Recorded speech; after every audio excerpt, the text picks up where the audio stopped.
As a reminder, this conference is being recorded. At this time, I would like to turn the conference over to Scott McLaughlin, Senior Vice President of Investor Relations. Please go ahead.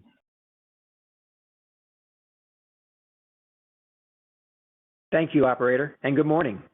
I'm joined today from Invitation Homes with Dallas Tanner, our Chief Executive Officer, Charles Young, our President, John Olson, our Chief Financial Officer, and Scott Eisen, our Chief Investment Officer. Following our prepared remarks, we'll open the line for questions from our covering sell-side analysts. During today's call, we may reference our first quarter 2025 earnings release and supplemental information. We issued this document yesterday afternoon after the market closed, and it is available on the Investor Relations section of our website at www.invh.com. Certain statements we make during this call may include forward-looking statements relating to the future performance of our business, financial results, liquidity and capital resources, and other non-historical statements, which are subject to risks and uncertainties that could cause actual outcomes or results to differ materially from those indicated. We describe some of these risks and uncertainties in our 2024 annual report on Form 10-K and other filings we make with the SEC from time to time. Except to the extent otherwise required by law, we do not update forward-looking statements and expressly disclaim any obligation to do so. We may also discuss certain non-GAAP financial measures during the call. You can find additional information regarding these non-GAAP measures, including reconciliations to the most comparable GAAP measures, in yesterday's earnings release. With that, I'll now turn the call over to Dallas Tanner. Please begin, Dallas. Thanks, Scott, and good morning, everyone. We're pleased to share another quarter of solid performance, further demonstrating the resilience of the single-family rental market and the strength of our operating platform, as well as the dedication of our associates and the trust our residents place in us every day. During the first quarter, our same-store portfolio delivered 97.2% average occupancy, 3.6% blended rent growth, and 3.7% year-over-year increase in NOI. Core FFO per share grew 3.5% year-over-year, and AFFO per share grew 4%. These metrics underscore our ability to achieve solid rent growth, sector-leading occupancy, and strong financial performance, even in a volatile environment. And I'm grateful to our team for the terrific start to the year. The demand for single-family homes is driven by several factors. We've often discussed the favorable demographics, the shift towards value and convenience, and flexibility over long-term commitments, and the high cost of home ownership. On average, in our markets, it's currently over $1,000 per month less expensive to lease a home than it is to own. Whether that's due to elevated mortgage rates or rising homeowners insurance premiums and property taxes, we provide a valuable alternative to the 14 million individuals and families who choose the leasing lifestyle. Housing is a fundamental human need, and we believe there is a strong desire for well-located, high-quality, professionally serviced homes for lease. We've observed this to be true in many recent cycles, including in Houston during the energy crisis, across all of our markets during the pandemic, and in my previous business in Phoenix during the global financial crisis prior to co-founding Invitation Homes. In general, in periods of economic uncertainty, SFR occupancy has tended to remain steady, and rents have held flat or even increased slightly. In short, we believe Invitation Homes can deliver stable, sticky, and growing property cash flows in both prosperous and challenging times. Consistent with our corporate DNA, we believe that capital recycling and prudent portfolio growth are essential parts of our overall strategy. Our approach of partnering with home builders to redeploy disposition proceeds into new, well-located homes has shown to be both effective and accretive. During the quarter, we acquired 577 wholly owned homes for approximately $194 million, nearly all of which were newly built, while strategically disposing of 454 homes, many to first-time homeowners. Additionally, we're helping our partners develop nearly 2,000 additional homes in many of our West Coast and Sunbelt markets.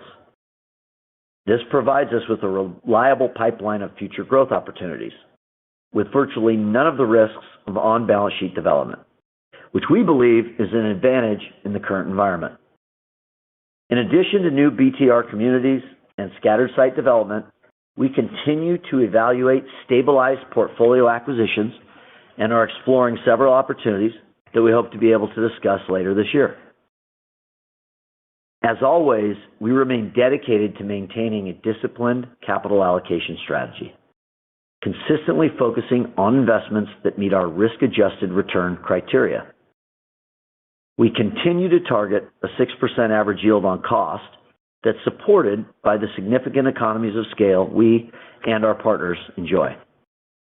Our ability to de-risk larger communities and acquire brand new scatter site homes, combined with the synergies we create through best-in-class operations, further support this objective. Looking ahead, we remain committed to our priorities with a measured outlook.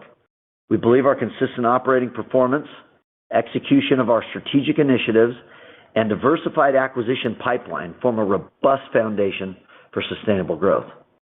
Despite the occasional volatility and uncertainty in the financial markets, Invitation Homes is dedicated to focusing on long-term value and opportunities. With that, I've concluded my prepared remarks. Charles, over to you, please.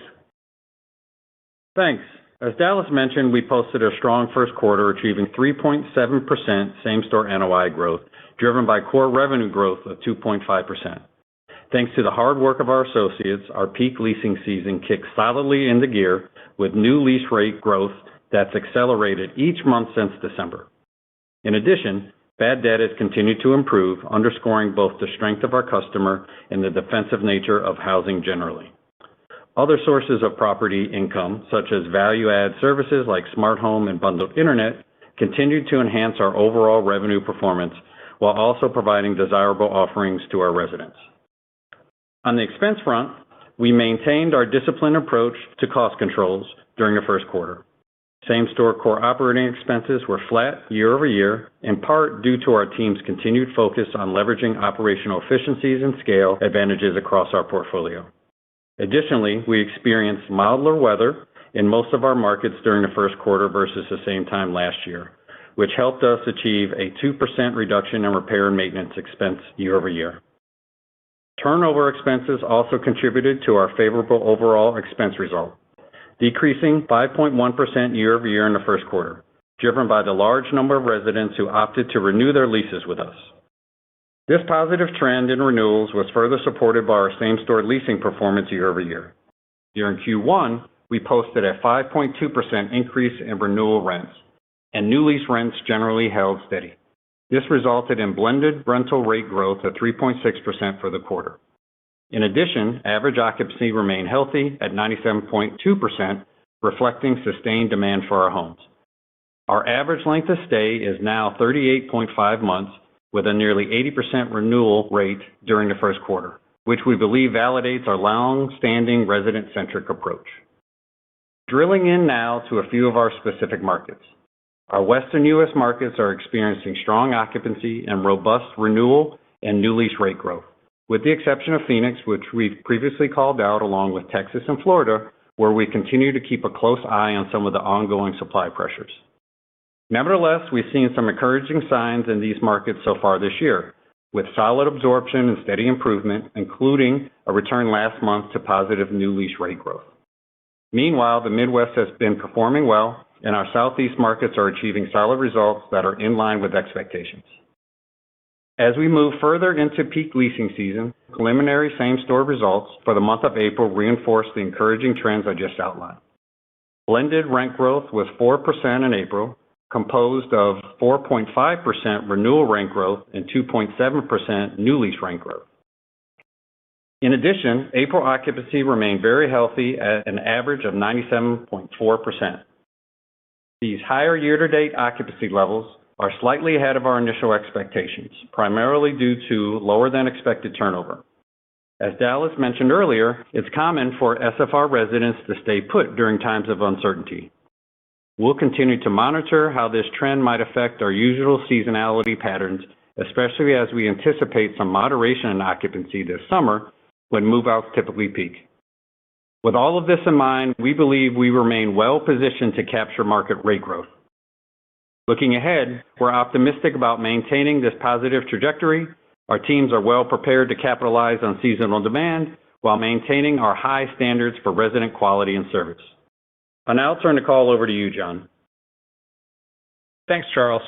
Today, I'll provide a review of our balance sheet and financial results for the first quarter of 2025, and then discuss some high-level thoughts on our guidance for the remainder of the year. I'll start with our balance sheet. As of March 31st, our total available liquidity stood at nearly $1.4 billion, comprised of unrestricted cash on our balance sheet and undrawn capacity on our revolving credit facility. Our net debt to adjusted EBITDA ratio was 5.3 times, and we have no debt reaching final maturity until 2027. As of quarter end, 87.5% of our debt was fixed rate or swapped to fixed rate, 83% of our debt was unsecured, and approximately 90% of our wholly owned properties were unencumbered. As we announced in last night's earnings release, Standard & Poor's recently reaffirmed our BBB flat credit rating, while also upgrading our outlook from stable to positive. We've been glad to see the rating agencies acknowledge the strength of our balance sheet over the past year, reflecting our steady progress. In addition, earlier this week, we closed a repricing amendment for our $725 million term loan that was originally scheduled to mature in June 2029. The amended term loan has a final maturity date in April 2030 and now bears interest based on the 5-year pricing grid, which results in amended pricing of SOFR plus 85 basis points. Based on the new pricing grid, this amendment lowers our borrowing cost by 40 basis points compared to the original term loan and further optimizes our debt maturity ladder. Turning now to our first quarter financial results, we delivered core FFO of 48 cents per share, representing a solid 3.5% increase year over year. Similarly, AFFO grew 4% year over year to 42 cents per share. Looking ahead, we are confident in our ability to navigate the macroeconomic landscape, supported by our well-qualified and resilient customer base. We believe our business is both defensive and growth-oriented, which should benefit shareholders in times of uncertainty, thanks to the effective execution of our strategy, strong customer retention, and diligent expense management. That being the case, we are pleased to reaffirm our full year 2025 guidance provided in late February. In closing, our business remains strong, supported by our solid balance sheet, stable operating performance, and thoughtful growth initiatives. Our well-structured capital position continues to provide the flexibility to pursue appropriate investment opportunities while maintaining our commitment to disciplined growth and steady value creation for our shareholders. This concludes our prepared remarks. Operator, we're ready to begin the question and answer session. Thank you. We'll now begin our question and answer session. To ask a question, please press star, then 1 on your telephone keypad. To withdraw your question, please press star, then 1 again. If you're using a speakerphone, please pick up your handset before pressing the keys. In the interest of time, we ask that participants limit themselves to 1 question and then re-queue by pressing star 1 to ask a follow-up question. One moment, please, while we poll your questions. Your first question comes from the line of Michael Goldsmith of UBS. Your line is open. Good morning. Thanks a lot for taking my questions. Seems like the renewal rate was in the first quarter was 5.2%, and in April it dipped to 4.5%. So just trying to understand, what are the dynamics that would drive the renewal rate down sequentially, and if there's any other factors that was weighing on that. Thanks. Yeah, thanks for your question. This is Charles. We signaled this last quarter. This is kind of the typical kind of flow of renewals throughout the year. They're going to peak in Q1, which you saw really strong. There's usually and typically a little bit of moderation into the summer, and we're starting to see that a little bit as we go into Q2. It's not going to move much from here, and month by month it's going to go up and down, and we expect at the end of the year it's going to come back up. So this is exactly unfolding exactly as we expected.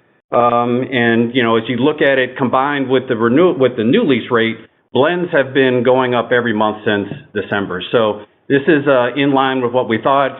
As you go into the summer, you get a little higher turnover, and that's kind of natural of what you see on the renewal process. Your next question comes from the line of Eric Wolfe of Citigroup. Your line is open. Thanks. Home builder commentary has been, somewhat subdued thus far. So I was just wondering if you could talk maybe about the new home builders that are approaching you now, given some of the weakness from the retail buyer, how much you could scale up the partnerships. And then secondly, to what extent, some of this weaker home builder commentary gets you worried about some of the shadow supply impact that maybe you saw last year. Thanks.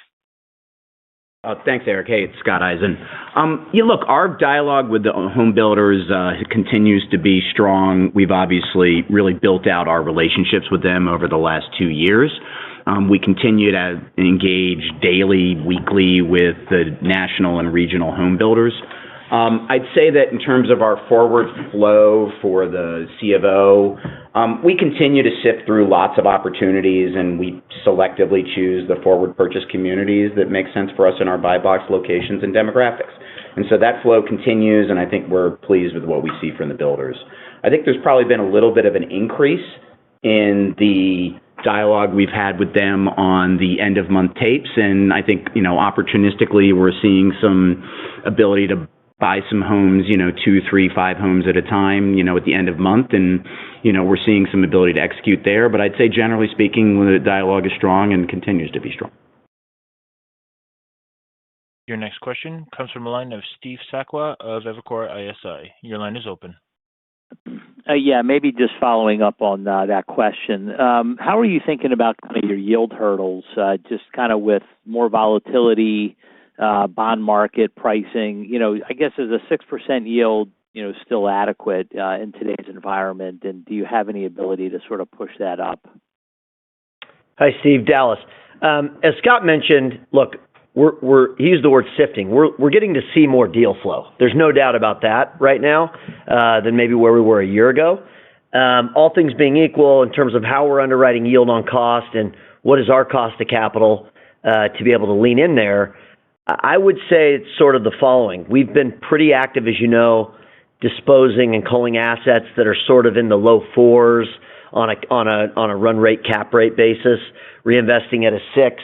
I think Scott and I hope that sort of forward opportunities may get a little bit better. We're certainly seeing more volume, which typically would lead to a conversation around seeing better pricing. We can't obviously speak for each builder or what they're dealing with. I think for John and I, as we sit around and think about our sources and uses and how we want to grow both on balance sheet and in our joint venture partnerships, we're trying to be as deliberate as we can around what is the highest and best use of our cost of capital at any given point. And so we've got, somewhere around, call it $1.5 billion of dry powder between our revolver and cash. We can dispose of more assets. We'd love to see the spreads get wider, to your point.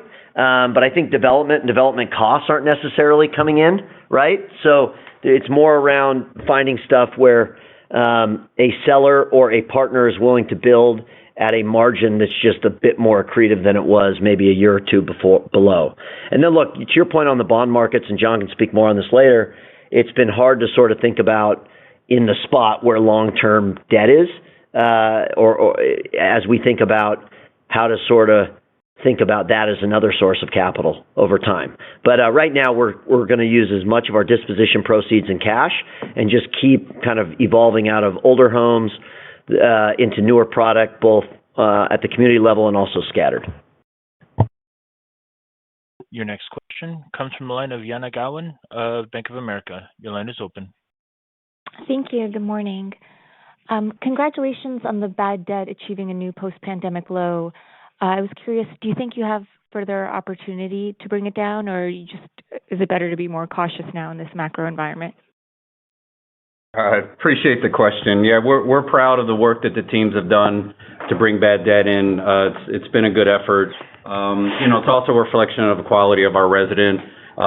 We have, we're off to a good start. We'll see how the summer goes. There's a macro backdrop that's out there, but right now, teams are executing as we look across the markets. It's really kind of improvement across the board. Some of our historically low bad debt markets are getting back to their levels that we expected. The markets that we're keeping an eye on are Atlanta, Chicago, Southern California, a little bit of Carolinas, all improving. But as we look at the court times and kind of that process, that's something we keep an eye on. So we're cautiously optimistic that we're going in the right direction here. Your next question comes from the line of Austin Wurschmidt of KeyBank. Your line is open. Great, thanks. Good morning, everybody. Appreciate all the detail on April leasing trends, but I'm just curious, if I recall correctly, around mid-May of last year, maybe into June, you had started to see some softening in trends. So I'm just wondering, when you look at your dashboards, the leading indicators, if there's anything that suggests the momentum you've seen year to date could be moderating into the peak leasing season, or if the runway looks clear as far out as you're able to see. Thanks. Yeah, look, the year's unfolding as we expected. Demand is still, healthy. We're looking at, all of our dials, as you talked about, new visitors to the website from Q4 to Q1 are up. Demand is still here. You see we're absorbing well. We're holding occupancy while getting new lease rate growth every month.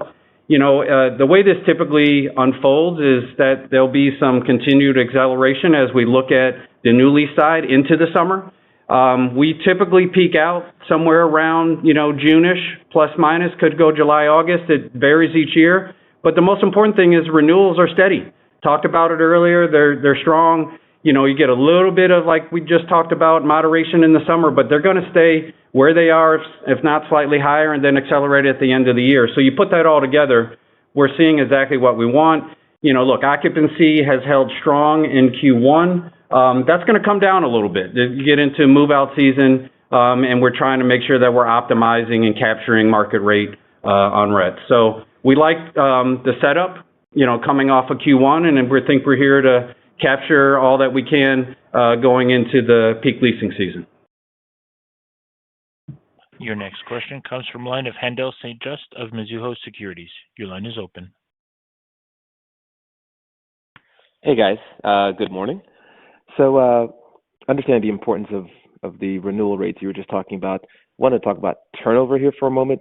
Turnover continues to come in really, really low. As a matter of fact, lower than last year, which was a really low year. So maybe you could talk a bit about what you sense is the drivers of this increasingly lower turnover, and then maybe some color around what's embedded in your guide for turnover this year, and if this lower trend of turnover continues, could this be a source of upside to the FFO guide? Thanks. Thanks, Haendel, for the question. This is Dallas, and I'll ask Charles to add a little color here to my comments. But I think you got to take a step back, and I think as you think about the business, the industry, our company, what the SFR resident has sort of proved out over the last decade is that they're by nature a lot stickier than maybe what we see in some of the other subsectors, excluding MH. And so I mentioned in my prepared remarks, through both sort of, famine and feast, the customer's sort of been extremely sticky and has continued to show propensity to renew. That being said, Charles signaled this in the fall of last year.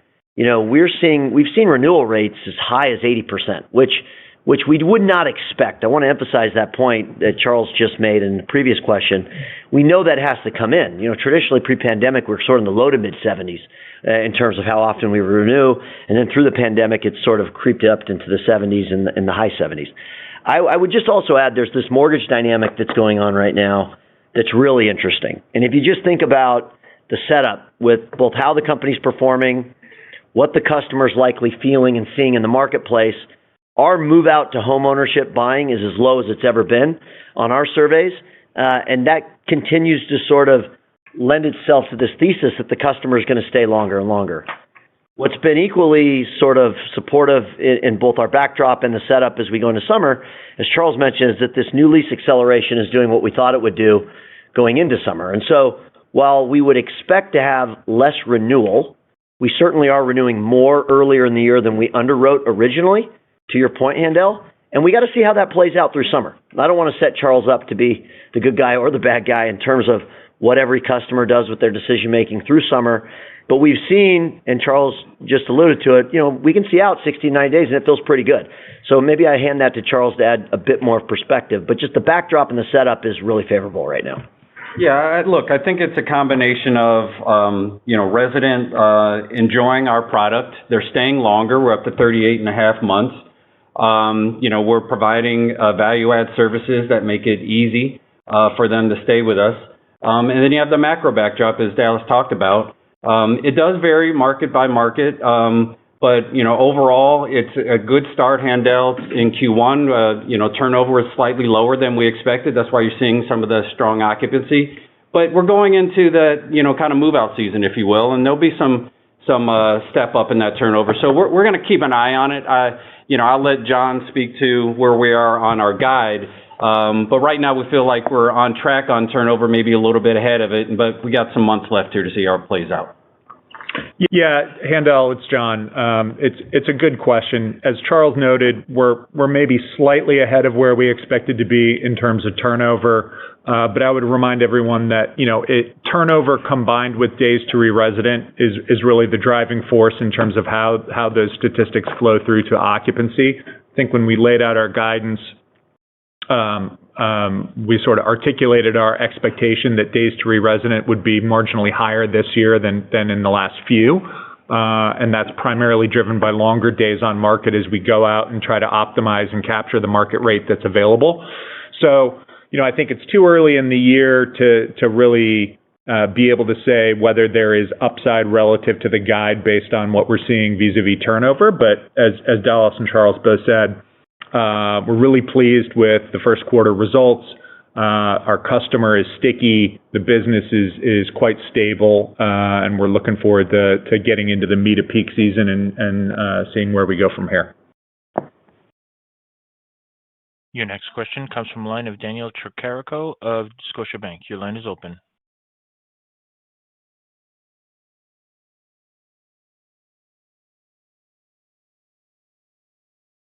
Daniel, perhaps your line is on mute.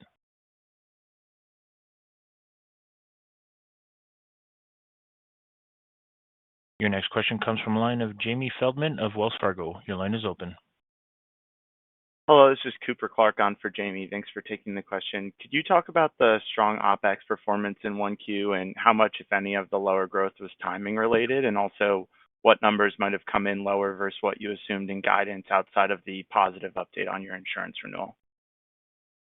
Hey, Cooper, this is Charles. Yeah, I think I mentioned on the call, the reduction in R&M kind of quarter over quarter is really what drove the good performance on OpEx. This year, that cost to maintain overall, we've been tracking in the right direction, but quarter to quarter can really vary based on weather when it comes to R&M, and we saw much more mild kind of early part of the year here than we did last year, and that's the big driver. Overall, though, we are controlling what we can control. Our teams are executing well.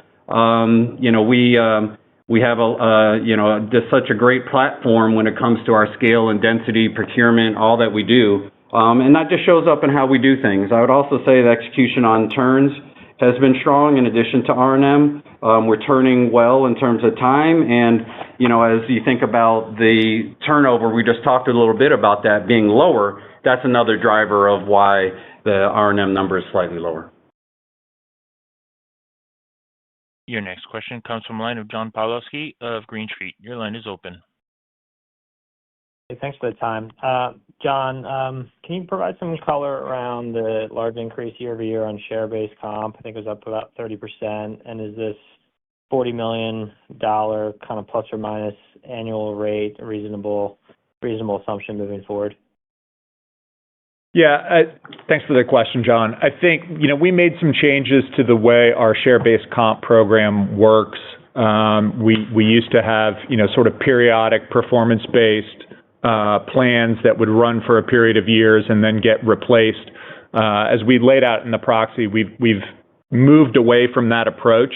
And so now we're going to have more performance-based grants annually rather than the lumpy every few year OPP plan or outperformance plan. Happy to go into more detail on that offline, but that's what's driving the difference. Your next question comes from the line of Adam Kramer of Morgan Stanley. Your line is open.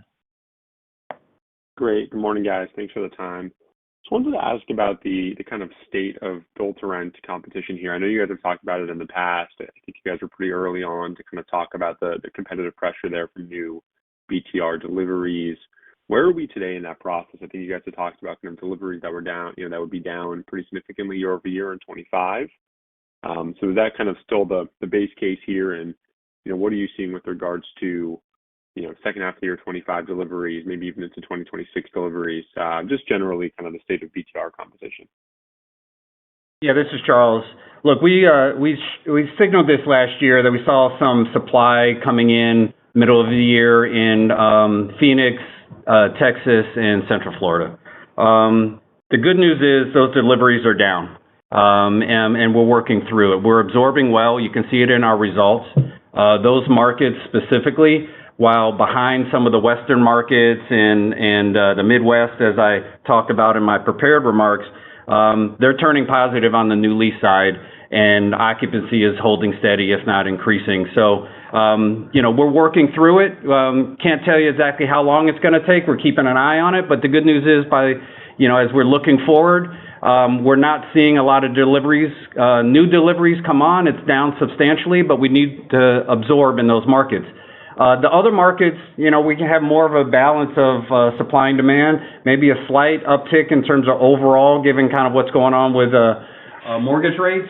But the reality is they're acting as we would expect when you think about Atlanta and the Carolinas, Chicago, the California market, Seattle, Denver, in line with kind of a balanced supply and demand. Demand is still here for our product, as you can see from our turnover and all of our metrics. So we expect that we're going to work through it in these markets. We'll keep an eye on it and keep you guys updated. Your next question comes from the line of Brad Heffern of RBC. Your line is open. Yeah, thanks, everybody. On third-party management, you obviously got a lot over the finish line right when the program was launched, but it's been kind of quiet since mid-last year. So is there anything to read into that, and what would you attribute the lull to, and, are you continuing to have lots of conversations around the offering? All right, great question. This is Dallas. First, as we laid out last year, as we started to announce the program, we said that we were going to be really specific about who, when, what, which portfolios. It has to make sense. We don't want to create noise in our own business. We want to try to do things that are both accretive internally on how we can operate a more efficient business, and also look for, the right sort of portfolio overlap, et cetera. They got to be strategic partners. And we're having a number of conversations. We always do. And we, haven't seen anything yet that's truly fit into that strategic bucket. I would say that, like I said last summer, we're fine if this stays at 3 clients, candidly. We'd also would be fine if it were 10 clients, if it were the right portfolio. So our goal is just to do things that make our business better, that create strategic value add for the company. But, I think that this will be a continued industry that will evolve, and I think our opportunity set will get wider over time. Your next question comes from the line of Julian Bluin of Goldman Sachs. Your line is open. Yeah, thank you for taking my question. Could you sort of help us understand how we should think about the defensiveness of the SFR sector if the macro were to deteriorate? I mean, it tends to be relatively more resilient when we look at sort of recent instances, but does maybe even the large affordability gap versus home ownership make it that much more resilient than in the past, sort of becoming a trade down option for some homeowner families that fall on hard times? It's a great question. I think you sort of led with the answer, which is when you think about the customer base of who we have, it's a number of healthcare professionals, teachers, people that work across a variety of subsectors and industries. They're looking for 3 basic things that we see over and over in our data. They want space. They want access to a yard for their kids, for their pets, for their animals. They want proximity to good transportation corridors that make their commute times reasonable. And then they ultimately want access to great schools and can be in a school district or proximity to school districts they might otherwise not be able to afford. That as the backdrop generally, regardless of the cycle, would tend to continue to promote this concept or idea that if I can have that quality of life, that quality of a leasing lifestyle at a fraction of the cost of ownership, there is a value opportunity there for our customers. Now, if the market starts to shift, to double click on your question, you look at us relative to multifamily or some of the other sectors, on a rent per square foot basis, we're far more affordable. And on a quality of sort of space and the cost to move, or if they need to have somebody, live with them, i.e. maybe a parent who's aging out, those are all additional value adds to the leasing lifestyle. And so we've talked about this in the past. Our bucket of customers sort of fit into three buckets. One is out of need. One is because they have a transitional event happening in their life, and the third is they're preferential and they want the leasing lifestyle versus maybe an ownership lifestyle. So look, I do think we're defensive. To John's prepared remarks earlier in the call, I think the value proposition of Invitation Homes is that while there can be uncertainty in the market, it can definitely act as a defensive opportunity. But more or less, we're still going to see pretty significant opportunities for growth. And look, we sit in a really favorable backdrop, both on the revenue and the defensive side, but also on the expense side. We haven't talked about this, but we had fundamental headwinds with property tax and a number of these things as we had rapid home price appreciation, and those are going to be continued tailwinds for us on the expense side as well. So all things being equal, we can't see perfectly in the future, but we've now had two or three sort of cycles that we've lived through where there's been economic uncertainty, and the company's been resilient through kind of each of those cycles in its own way. Your next question comes from the line of Rich Hightower of Barclays. Your line is open. Hey guys, thanks for taking the question here. I guess to continue a little bit of that same line of questioning, obviously the for sale market for housing in this country is pretty much broken for a lot of reasons, I think, that have probably been articulated on these calls. But do you guys have, it's kind of a wonky question, but do you have a sense of pent up demand for people who really would prefer to own? They just can't afford the monthly payment because of mortgage rates. But if that math ever changes, what's the risk to Invitation's current demand set? If you've ever thought about it that way. Oh, good question. We think about that way all the time. And don't forget, we built this business in an incredibly low mortgage rate environment, 2%, 3%, 4% mortgages. And we had 96 to 97% occupancy through all those sort of chapters. So even in a low cost of ownership environment, it doesn't change the fact that there's 47 million households at least in the U.S. So that's sort of, always a plus on our business. I think to your point around if mortgage rates were to go through the floor and that spurs home ownership activity, we view that as a positive. Our businesses typically run between about, call it 18 and 27% of our customers moving out and clicking the box saying, I'm moving out because I'm going to purchase a home. We view our company as a normal part of that housing continuum, so we're okay there.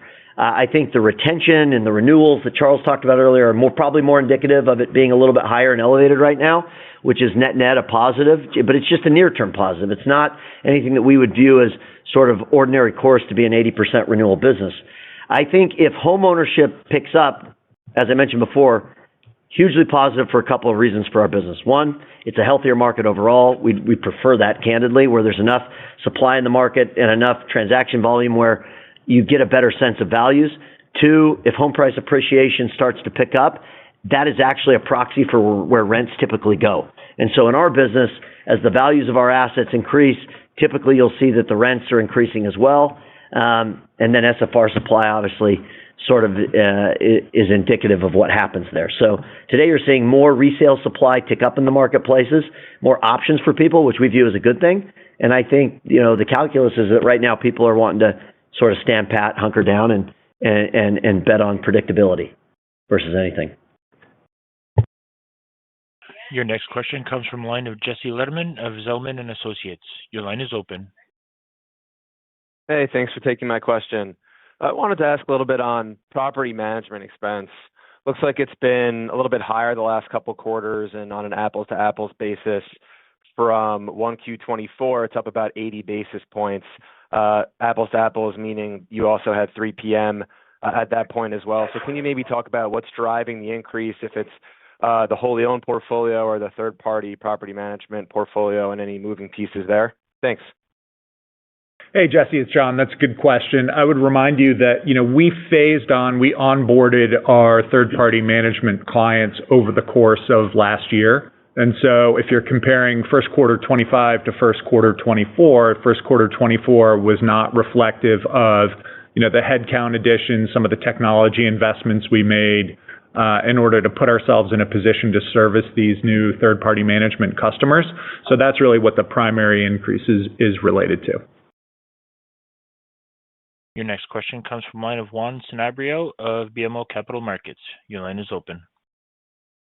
Hi, good morning. Question on tariffs.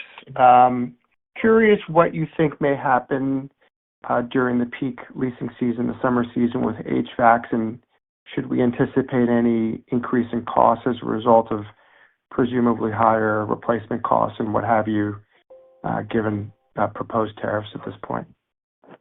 Yeah, look, this is Charles. We're monitoring the situation closely. It's too early to tell kind of where and if it's going to flow through. And so, you're asking the right question. There's a pause. We'll see where it all comes out. The reality is we're in a really great position given our, scale, size, our procurement, our national programmatic partnerships that we have. We have dual partnerships when you talked about HVAC and appliances, so we kind of back up between a couple of options. This gives us some of the best pricing in the industry. That being said, we're going to have to watch how it flows through. HVAC and appliances are probably the area on the R&M side we pay attention to. But you also need to talk about this is a small part of our overall kind of book. We're turning homes. Labor is a bigger part of our cost structure, if you will. So while there could be some impact, I think we're going to be mitigated by our scale and size and our programs and our partnerships. But ultimately, we're going to have to see how it flows through. And, we're not building ground-up homes here, so we're not taking a bunch of materials. It becomes a smaller part of who we are and how we operate. So, but we're going to keep an eye on it. It's a kind of fluid situation. Your next question comes from the line of Daniel Tricarico of Scotiabank. Your line is open. Great, thanks. You can hear me, right? Yep. Dallas, last call you talked about finding ways to complement the core SFR business and to possibly enter new markets. It's only been 2 months, but curious if you have an update on the work being done on any of those initiatives.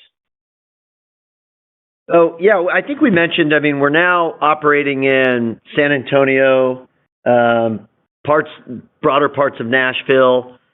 We've talked about some of the other markets that we'd love to get in over time. We're certainly looking. We're trying to, ultimately, it's not just about how many markets we can be in. Obviously, when we take a step back and we talk with our board about strategy and what the company should look like 5 or 10 or 15 years from now, we want to have a great risk-adjusted basis where we've got conviction on the growth and the profile and the demographic of those markets. But I think we'll continue to try to scale up in the markets we're in, too. I think nobody should lose sight of that. We'd love to get all of our markets to sizes like Phoenix and Atlanta and Miami, where we have real scale and we continue to drive greater cost efficiencies, both with our service platform and how Charles and Tim and the team drive down costs, and also on the revenue front. And ultimately, it allows Scott and his team to underwrite, better on new product and new construction and the conviction we have around rents and what they're doing. So, I expect us to continually add markets over the coming years, but look for us to sort of double down and double click on these Sunbelt and Southeast markets where we know that they're going to have a propensity for better growth for longer. Your next question comes from the line of Linda Tsai of Jefferies. Your line is open. Yes, hi. I think last quarter you said you expected FY25 occupancy to end at 96.5%. Just wondering if that's your current expectation still. Yeah, good question. Yeah, probably in light of kind of the high occupancy we showed in Q1, that's typical of how the book kind of operates throughout a year. We're going into move-out season. This is the heavier kind of lease expiration part of the year. And you'll see turnover start to tick up slightly and occupancy come down. And as John mentioned earlier in the call, we're trying to capture as much of the market rate that's out there, so we may be staying on the market a little longer. Our budget has us going up on days to re-resident year over year because, we're expecting that there is a little bit more supply than there've been during the COVID periods. And we talked about specifically in a few of our markets, we're absorbing some of the supply that's there. Again, we're absorbing well, but that's in our underwriting that we're going to see it come down. We'll see how it plays out through the rest of the year, but you'll see it come down from here, Q2, Q3, and then towards the end of the year, typically it starts to come back up. But each year has its own cycle, so we'll see how it plays. Your last question comes from the line of Jade Rahmani of KBW. Your line is open.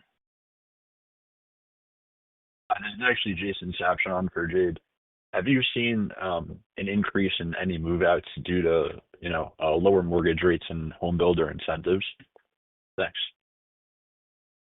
No, this is Charles. We really haven't. Our reason, to move out for purchase is as low as we've really seen. It's in the mid-teens. Look, we know the home builders are buying down rate, and I think they've been performing well based on that. But in our book, we're not seeing a lot of move out for purchase at this point, but we're going to keep an eye on it. This completes our question and answer session. I would now like to turn the conference back over to Dallas Tanner for any closing remarks. Thanks, everybody, for joining us today. And a final word of thanks to all of our associates. What a great quarter. We look forward to seeing many of you next month at NAREIT. Thanks. Take care. The conference has concluded. You may now disconnect.